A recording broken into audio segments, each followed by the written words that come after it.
আবারও সহিংসতা ছড়িয়ে পড়েছে ভারতের পূর্বাঞ্চলীয় রাজ্য মণিপুরে। গতকালের ঘটনায় অন্তত ৬ জন নিহত হয়েছে। এছাড়া এই ঘটনায় আহত হয়েছে বেশ কয়েকজন।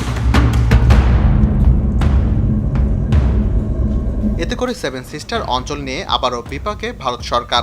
ভয়াবহ এই সহিংসতার পর জিরিবামে জরুরি অবস্থা জারি করা হয়েছে।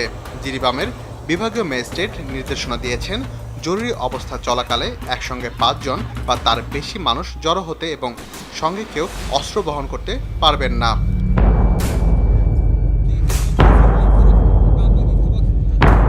এছাড়া অনুমতি ছাড়া কেউ বাড়ির বাইরে বেরোতে পারবেন না। যেসব অস্ত্র বহন করা যাবে না তার মধ্যে রয়েছে পিস্তল, তলোয়ার, লাঠি, পাথর এবং যে কোনো ধারালো অস্ত্র। রাজ্যটির জিরিবাম ও বৈশপুর জেলার ড্রোন ও রকেট হামলার পাশাপাশি গোলাগুলির ঘটনাও ঘটে।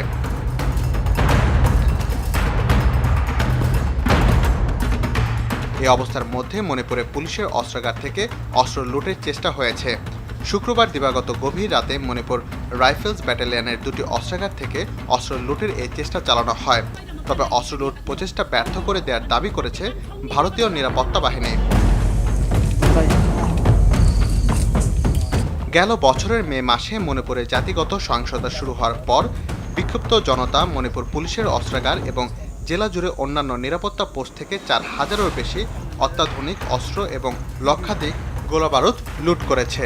নিরাপত্তা বাহিনী পরে অভিযান চালিয়ে লুট করা বিপুল পরিমাণ অস্ত্র ও গোলাবারুদ উদ্ধার করে।